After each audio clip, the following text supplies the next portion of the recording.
Salut chers hommes et femmes de caractère, bienvenue sur CASA, la chaîne qui promeut les initiatives de personnes noires qui défient le statu quo.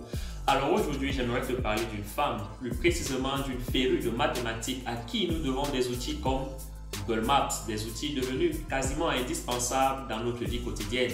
Cette femme a travaillé sur une modélisation mathématique de la forme de la Terre et a également développé des modèles de géodésie par satellite à partir desquels a été construit le système de positionnement global de l'anglais Global Positioning System, couramment appelé GPS. Le GPS est un système de navigation par satellite, propriété du gouvernement des États-Unis, mais il est accessible à toute personne possédant un récepteur GPS, récepteur qui est inclus dans quasiment tout notre smartphone aujourd'hui. La femme qui a jeté les bases de l'invention du GPS n'est autre que le docteur Gladys Mae West. Alors, si tu veux savoir comment cette mathématicienne de génie a fait pour réussir un tel exploit, donne-moi juste quelques secondes et je te reviens après le générique.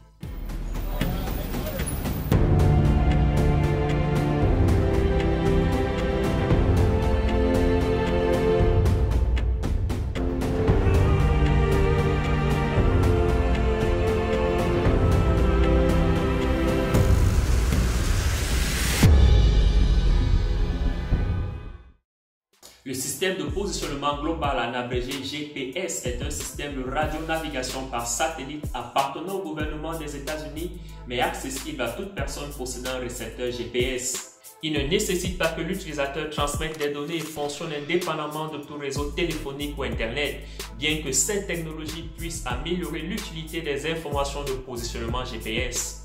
Le docteur Gladys Mae West a été reconnue comme la mathématicienne qui a jeté les bases de l'invention du GPS.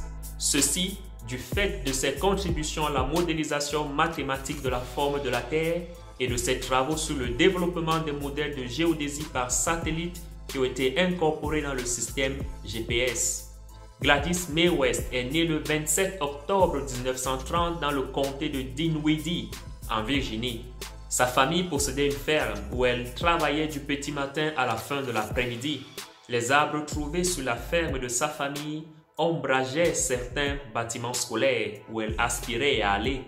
Déterminée à ne pas finir agricultrice, elle a déclaré ce qui suit dans un article du Guardian. « J'allais faire des études et j'allais m'en sortir. Je n'allais pas rester coincée là toute ma vie. » Malgré les efforts de ses parents pour économiser de l'argent pour qu'elle puisse aller à l'université, des besoins imprévus avaient rapidement usurpé tous les fonds. Puis, un jour de chance, un enseignant a annoncé qu'une bourse universitaire allait être offerte aux 2 meilleurs élèves de chaque promotion du lycée de West. Elle a reçu la nouvelle comme une aide opportune et s'est mise en condition pour une intense concentration, ce qui lui a permis d'exceller et d'obtenir la bourse en tant que major de sa promotion en 1948. West a été admise à l'université noire historique Virginia State College. N'ayant pas le temps de jubiler, West devait payer sa chambre, bien que la bourse qu'elle avait gagnée couvrait ses frais de scolarité.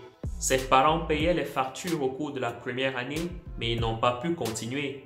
Voyant qu'elle devait s'occuper de ses factures, elle a fait part de ses difficultés financières à son professeur de mathématiques, qui à son tour lui a proposé un emploi temporaire de babysitting.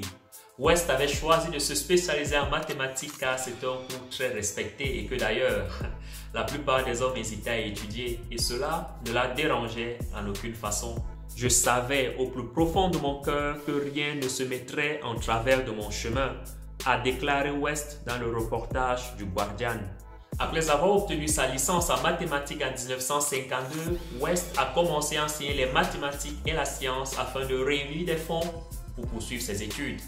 2 années plus tard, West est retournée à Virginia State College pour une maîtrise en mathématiques qu'elle a finalement obtenue en 1955, puis a obtenu un autre poste d'enseignante pendant une courte période. En 1956, West a été recrutée à la base navale de Dahlgren en Virginie en tant que programmeuse. Cela a fait d'elle la 2e femme noire à travailler à la base pour un total de seulement 4 employés noirs.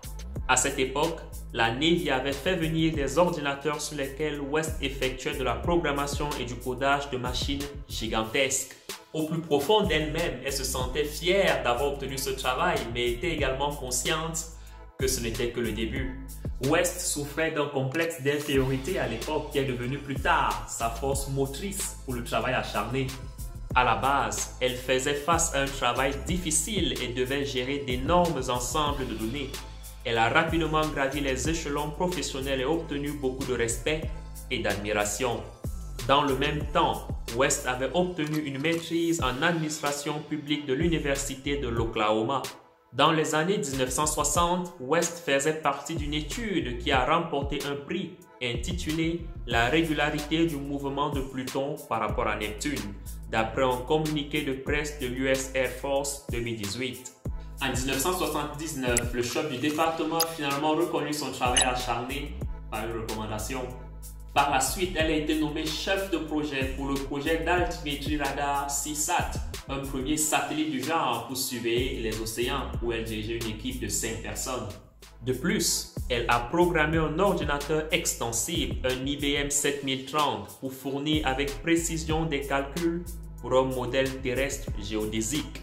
Ce modèle mathématique détaillé de la forme de la Terre a été la base de ce qui allait devenir par la suite l'orbite GPS. En 1998, après 4 décennies de travail consacré à la base, la retraite de West était enfin à portée de main. En quête perpétuelle de connaissances, elle a poursuivi ses études après la retraite et est devenue titulaire en 2018 d'un doctorat en administration publique via un programme d'enseignement à distance de l'École des affaires publiques et internationales de Virginia Tech. Les 42 années de West à la base navale de Dahlgren en Virginie sont finalement passées inaperçues. Quelques années plus tard, elle a envoyé une brève autobiographie à un groupe de sororité qui a décontenancé et excité ses sœurs de la sororité. Grâce à cette autobiographie et à l'engagement de ses sœurs, West a été reconnue pour sa contribution au développement du GPS comme l'une des Hidden Figures, entendez, figures de l'ombre. Le 6 décembre 2018, West a fait son entrée au temple de la renommée des pionniers de l'espace et des missiles de l'armée de l'air des États-Unis. Enfin, l'histoire a reconnu son travail, chose rare pour une femme afro-américaine. Dans un reportage du Guardian, West a déclaré « Nous sommes toujours repoussés vers l'arrière parce que nous ne sommes pas généralement ceux qui écrivons le livre du passé. C'était toujours eux qui écrivaient et ils écrivaient sur des gens qu'ils pensaient acceptables. Et désormais, nous éprouvons un peu plus le désir de mettre en avant toute autre personne qui a fait la différence. » Une histoire d'espoir, fruit d'un travail acharné et de détermination qui a donné le ton à suivre à plusieurs autres. Telle est l'histoire de Gladys Mae West. Ceci était l'histoire du docteur Gladys Mae West, mathématicienne dont les travaux ont jeté les bases de l'invention du GPS. Alors, si tu as aimé cette vidéo, n'est-ce pas, tu sais ce qu'il te reste à faire. Tu la likes et tu la partages.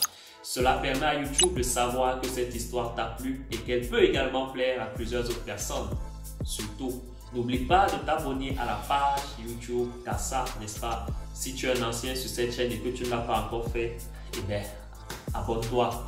Aussi, je t'invite à te connecter sur le site internet www.kassa.com et là-bas, tu vas trouver une ribambelle d'articles et d'histoires de ce type. D'ici là, je n'ai qu'à te souhaiter une seule chose, n'est-ce pas? C'est de défier à ton tour le statu quo et je te dis ciao.